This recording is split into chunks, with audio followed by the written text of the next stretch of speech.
Bienvenidos a Diálogos con los Premios Nobel de la Paz. En esta conversación tenemos a Pavel Andreyev, representante de la organización Memorial, que ganó el Premio Nobel de la Paz en 2022. Good morning. Good morning. Y tenemos a Kirill Martynov, que es editor jefe del diario Novaya, Gazeta, Europe, cuyo editor jefe, Dmitry Muratov, ganó el Premio Nobel de la Paz en 2021. Good morning. Good morning.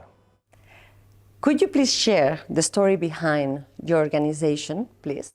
Our organization started around the same time. It was like the perestroika legacy, because Memorial started its activities in the end of 80s. It was registered at the same year as I was born, in 1989. And the idea behind the organization was to restore names and truth of all victims who died or spent many years in a Gulag system, which was like the system of camp for political prisoners and and other victims of repressions during Soviet time. And we came with idea that if we will tell the truth to the society, it will help to protect from future dictatorships, protect from repeating mistakes of the past. Thank you very much. What about you, Kirill? Could you tell me a little bit the story of Novaya Gazeta? We'll celebrate 30 years of the newspaper this April, quite soon. And it is the first year during which we can't publish the newspaper in Russia. And the newspaper was founded by a group of young independent journalists and supported by Mikhail Gorbachev. And we always, during our history, we always tried to be on the side of people, not on the side of government or like big companies, and investigate basically all stories linked to Russian corruption, wars, violence, prohibition of some problems with human rights, and so on. And I think that at some point, when Muratov got his Nobel Peace Prize, it looks like, very helpful to get this international attention in the situation when the work of independent media in Russia already was almost impossible. It was just several months before the war, and there are several different campaigns against us, like threats, violence. It was a chemical attack linked probably to Yevgeny Prigozhin, the infamous owner of private military company Wagner. And after the beginning of war, we became the only printing media in the country which name everything how it is. We put 3 words on the cover. First day after the beginning of war, Russia bombs Ukraine. And we stop our activities in Russia months later, when we realized that basically we just find some of our team in prison very soon if we did not stop this. So we go to exile. Most part of the journalists of Novaya Gazeta work in different countries of Europe right now, and we are quite a huge independent media, 60 journalists, trying to manage our activities by ourselves.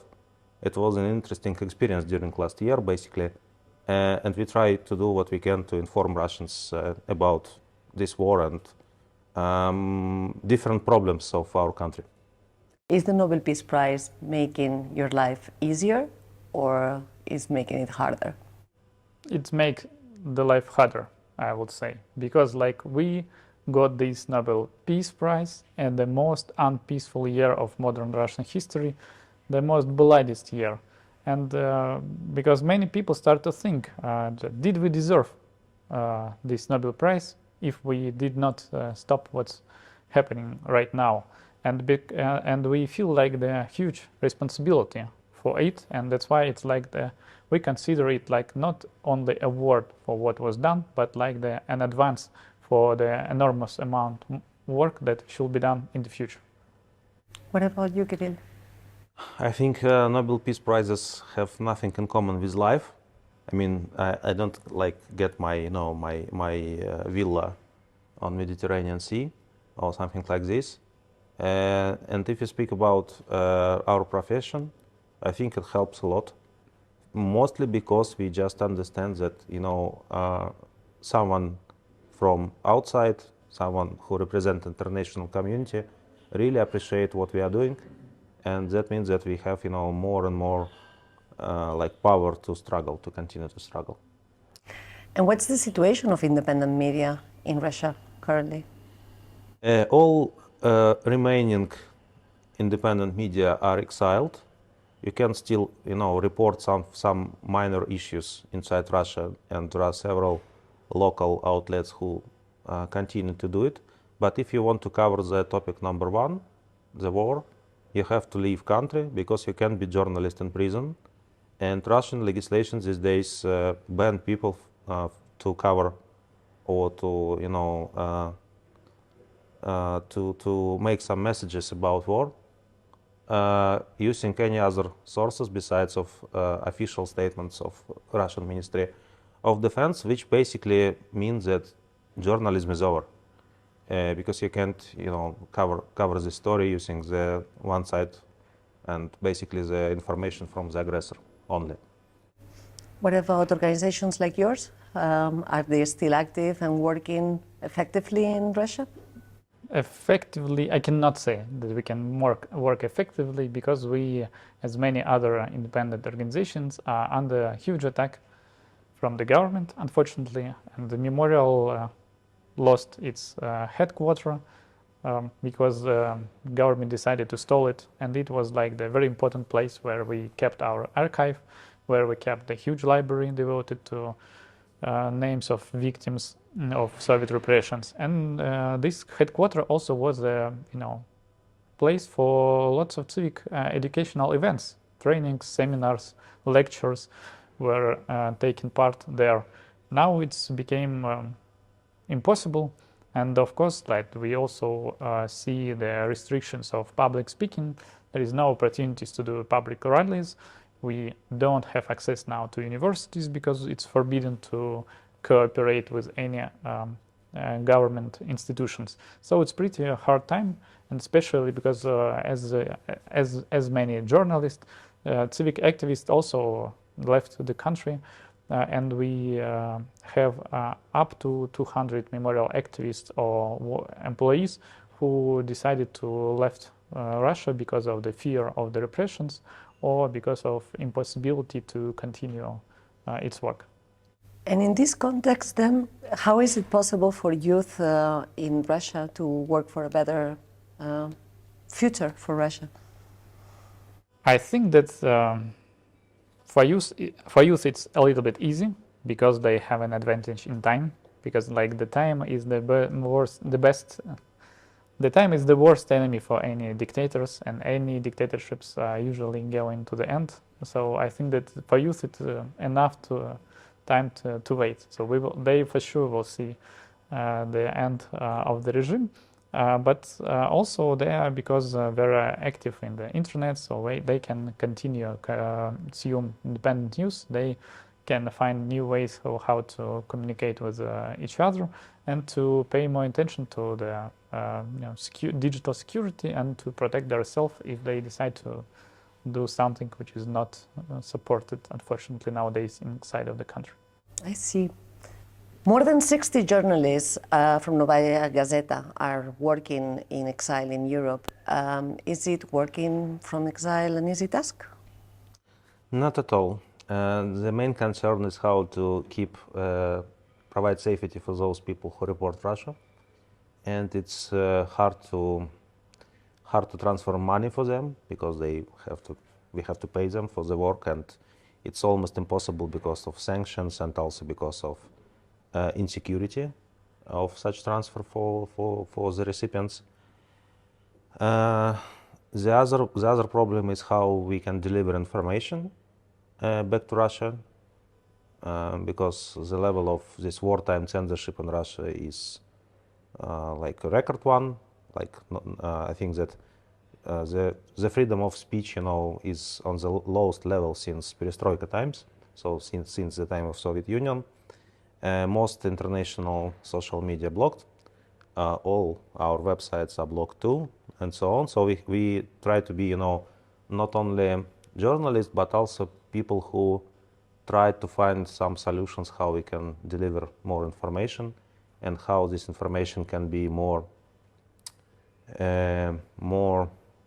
relevant for the Russian audience these days. And after all, we are totally cut off what remains from Russian media market. We can't have private investitions. We can't have real access to advertisement money. So that means that all of independent media who left Russia have the same problem, how to find some sustainable financial models. And in this situation, we are, to the large extent, even if we try to provide some crowdfunding campaigns, for example, in Europe, for private donors, who people who want to support us, we hugely rely on our partners, on foundations, and so on. And basically, one of the most important partner here, it was Reporters Without Borders, international organization for journalism, which supported Russian journalists very quickly and quite efficient the first months of the war. That is why basically we survived. Thank you for sharing. Pavel, you have met many organizations in Latin America working on the protection of human rights in Uruguay, in Argentina, Brazil, and Chile.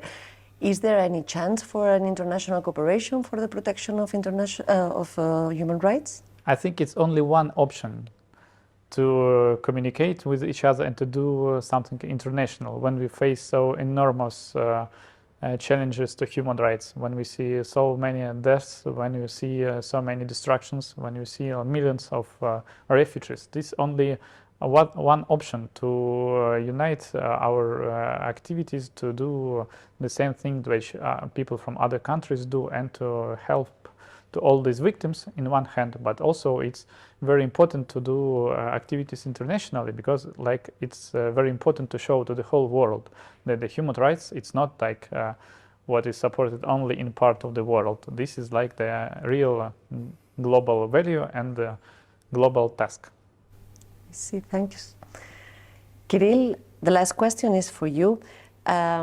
To what extent do you believe that Russian disinformation is reaching the Latin American continent, among other regions of the world, of course, but you have recently been you are right now in Latin America, and you have encountered the situation?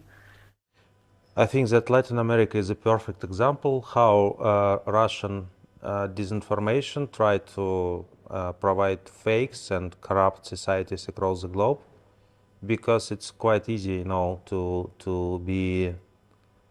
play this game here in this society.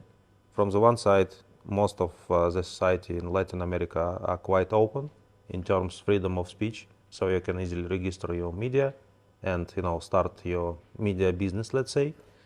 From the other way, historically, Latin America has a lot of resentment with United States.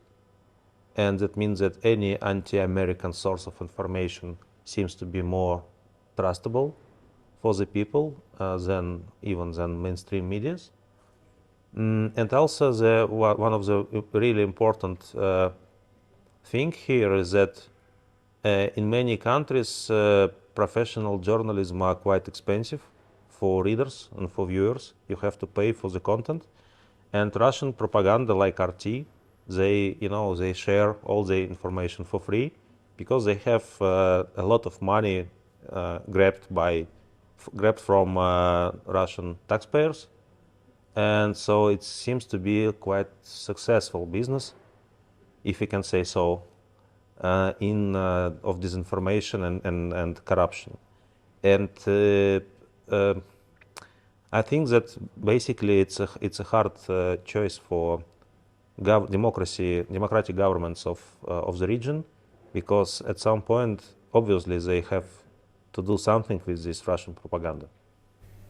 Thank you very much both for those minutes with us. It has been a pleasure talking to you, and muchísimas gracias por estar con nosotros estos minutos.